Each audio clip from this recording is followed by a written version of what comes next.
definitely something we're all trying to look forward to.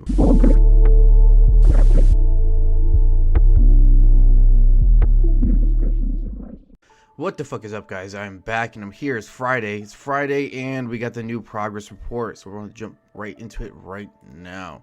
Alright, so I'm going to just read through it word for word, commentate, and that's how it's going to go. Alright, open world. I must admit that this open world update has been a lot more challenging than I initially expected. I figured that I could work on it 3 or 4 days a week, leaving time to make smaller updates to the game, and I still have it all finished in a reasonable amount of time. However, it became quickly apparent that in order to make decent progress, I needed to spend a lot more time on it, which was why things have been quiet recently. Alright, so this is the first picture here, but you can actually see in the distance over here another building. So pretty much, if you know the street layouts right now, there's a street in the middle and there's one building on each side of the street, and you can actually see in the distance here there's actually one more additional building here, so that's pretty fucking interesting. I don't really know how this structure would work, because this is actually in maybe on another street, but you can cut through the grass here. I don't know. Let's keep going. The general idea was to take the system I had used procedurally to generate the existing streets and simply expand it to handle more road layouts. From there, I would have it generate about 100 tiles, which could then be loaded on the fly. So as you reach the edge of one tile, the next one will be loaded in, and one of the older tiles will be removed, giving the effect of either very large or even a limited game world. I would try to keep view distances fairly short in order to keep the game running around as it does currently. Alright, so this being said, it's definitely a little complicated here. One thing I just wanted to touch on is pretty much that there would not be like all of the cities and stuff, the streets rendered at once. So you would have a lower field of view, or view of the field, whatever. So I don't really know what I think about that. But in this next picture, you can actually see it kind of looks like the parking structures or whatever we have in Graywood. And then you can also see in the distance right here another building right alongside that. This is actually looks like a what do you call this thing, a 2-lane intersection or some shit like that. So you go straight ahead and you can actually turn right. There's really not much to say about that one. This next one is a lot more interesting. You got this crane here. It's definitely in the middle of a field. It looks like a construction site. And then the distance, I think it looks like another fat zombie as well. So you can kind of get a general idea of the view distance you have here. And other than that, there's really not much to say. Nothing too interesting in this picture. Alright, let's keep going. However, the first problem I faced was that as each tile was loaded in, Unity would cause a stutter up to 2 seconds each time. This made traveling through the city very annoying. It took me a long time to debug what was causing this issue and to optimize it. I've now managed to get the loading screen to happen without any notable stutter on my test machines. One high end, one low end, but I'm aware that there might be more work to be done to have this work on all systems. So yeah, that's a pretty big issue here. And I also like how you have a low-end laptop and a high-end machine here. So because Dead Frontier actually has the people coming from Dead Frontier 1 and the people who are coming from outside, which may have better computers than the general population, I would say. That's why you have Steam, because you can run games. Alright, so here we have, it looks like a dead end on the street, and it cuts off into a forest type thing, and you got like a fire hydrant here, so I would assume this would be like a type of dead end, and you have like pretty much streets in the road as well, so I would assume this is a dead end. Sorry, that fucking notification was me. Anyway, looks pretty cool. And then this next one looks like a park, like a kids park. Really not much to say about this one. It's kind of in the middle of nowhere, it looks like. You got a zombie in the distance. I don't know if this one right here is a zombie. I don't know what that is. Got a zombie in the distance right over there. Got a sand box. Okay. And let's keep going. The next issue I faced was that existing random generation system wasn't simply fit enough for its purpose to generate new tiles. It was all based on a single street layout and simply didn't work for anything more complex. Crossroads to junctions, T-junctions, I don't know how to say that, corners, etc. In the end, I actually completely rewrote this system in order to give me more of the needed flexibility. Alright, these next pictures here looks like the same construction site maybe. I'm not sure, but it definitely is a construction site. You got like some trash here, Got some zombies in the background. I don't know what this is. Kind of looks like a tombstone or whatever, like a cross in the background. Yeah, not much to say about this one as well. And this next one's looking a lot more interesting. It looks like a church, a castle type thing. They got like a statue of a lion here. There's not much to say. It definitely looks like it's in the middle of a forest, which would be fucking awesome. I would hope that the aggro here would be fucking crazy. Now that would be some zombie Nazi shit. Alright.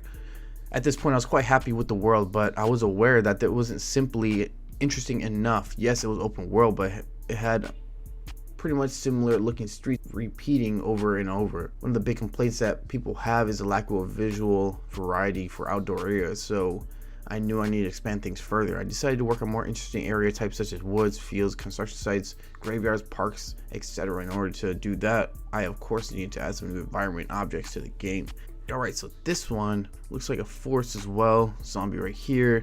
And it kind of reminds me of the scrublands because it has all these boulders here. You got like, I think it looks like a hill right over here. Cool. And then we have another angle on that castle here. So it looks like it, like a tombstone. A tombstone, maybe like a graveyard, like a morgue in the middle of a forest. So you got this thing here. The mold, or not mold, but the moss, everything is pretty nice in terms of its visualness. So just compare here. It's actually the same. The lion looks better here. You actually got another lion statue in the background too. All right, let's keep going.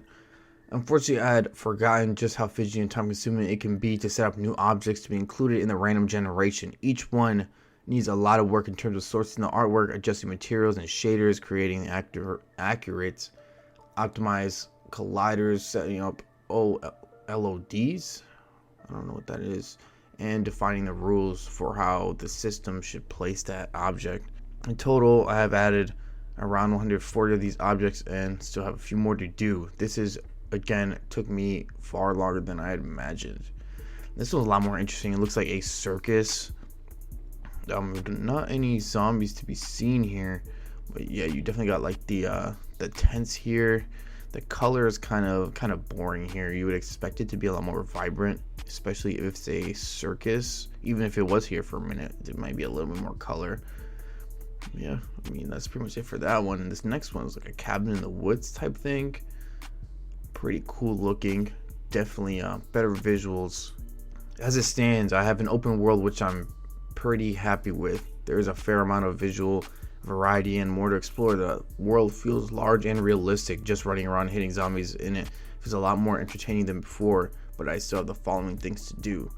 Make it work well with zombie spawning. As it stands, the way the zombies are spawned and despawned is causing some more stutters, so I need to get this system optimized further. This should also improve outpost attack performance, modify the server so it understands how the new world layout correctly connects up all zones and buildings, make everything work with multiplayer, modify system and event outpost attack systems to work with open world, general testing and polishing. So this one right here, it looks like a graveyard. Pretty cool, I like that. Not much else to be said about that one. This is a lot of work, but to be honest, I prefer working with code systems than I do fiddling around with things visually. So I believe this phase will be a bit quicker than the last one. Again, this is another view of the carnival or circus. You got like a train cart here. Could be like a fucking stand. You know, not much to be said. Alright, let's keep going. I'm sorry that this is taking so long, but I'm hoping that you guys can see from these screenshots that I'm making progress and the project will be finished in the near future. I suspect that it won't be done before the new year, as I still have some prep work to do for DEADFRONTIER 1 and 2's Christmas events, and there is always a lot personal / family stuff going on in that time of the year, but I do hope to have things finished in January, maybe February at the absolute latest. Level 30 to 50. I'm sure you guys can imagine I haven't been able to make much progress towards this, as I'm busy with the open world and am currently waiting on new artwork. However, I can report that Mylan has finished all of our new concept art for the new creatures / bosses, and Dobrin is currently working on actual 3D models, texturing and rigging. I expect that this new enemy art will be completed by February, which should perfectly line up with the release of open world update, and so should mean I can jump right into this next. I think it would be silly of me to give you an ETA for the level 50 update at this stage, but it will almost certainly be less work than open world has. So with this, it's not really much going on here. I mean, you got this brain showing. It's obviously a kid, so it'll be faster, but not much else to be said. And actually, I didn't notice this before, but there's actually like horns here, horns on the hands. Thanks again for reading and for your continued patience. I know that the waiting around for these improvements must be annoying, but I believe I can safely say that by this time next year, DEADFRONTIER 2 will feel like a completely different game and something with enough depth to stand the test of time as much as the predecessor has done. Alright, so this one here, I would say it would be the same role as the tendril has, because most of the damage will be coming from the arms. Definitely faster. Yeah, I mean, not much to say about that one. I will leave you with these concepts of the new enemies below. We are planning to add all these into the game, which represents more than 50% increase in the number of enemy types. Hope you enjoy them as I do. This one we already went over in my last video, so it's definitely ahead of the game there. Definitely gross. This one we went over as well. More like body parts came together and made this zombie here. This one was something we haven't seen. It's kind of weird. It kind of reminds you of like a spider's crab type thing. The head is coming out of the chest, and the chest is like a lot more bulky, and then you got this wing type action arm things. Very grotesque here. I don't really know what the role of this one would be. You got the sword zombie, the brain with the horns on the hands here as well, and then we got the alien zombie. Alien zombie, this one is actually like reversed, so you can see the rib cage coming out from the back, and then you can actually see the head just on the other side of this zombie's face. Pretty disturbing here.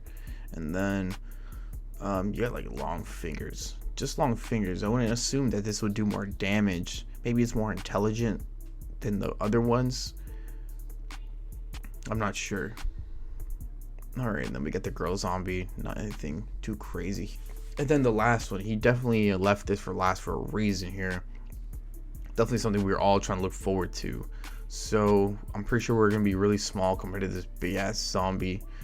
I don't even know if it is a zombie, to be honest. It's probably just like a manifestation of the virus. So I don't really know. But you got like the eye comes out of his mouth. Definitely influenced by Starship Troopers here. And then we got these thorns. I don't know what the fuck these are called. They're not like suction cups, but they're like used to stab. I don't know, tentacles. I don't really know, but pretty nice here. It looks like it slithers around. It doesn't use its arms to move. It just slithers around just based on what's on the bottom. It looks like feelers or whatever, like a centipede. But yeah, guys, I mean, that's pretty much fucking it. And one thing I just wanted to mention before I left this video was I could definitely see the loot being more rarer in the open world than previously, just because there's more area to be covered, and in buildings everything's more close together, so there'll be more stuff to loot. So definitely that might change the pace. But I can also see open world being more viable for grinding, just because it's more areas a zombie can spawn in and directly make contact with you in. But yeah, definitely stuff like the castle, I would like to have more aggro there than usual, especially in graveyards and stuff like that. But anyway, guys, that's going to be it for this video. Hope you guys enjoyed, and I will definitely see you guys in the next one. Go ahead and subscribe if you haven't already. Like the video. And yeah, guys, definitely see you guys in the next one. Peace.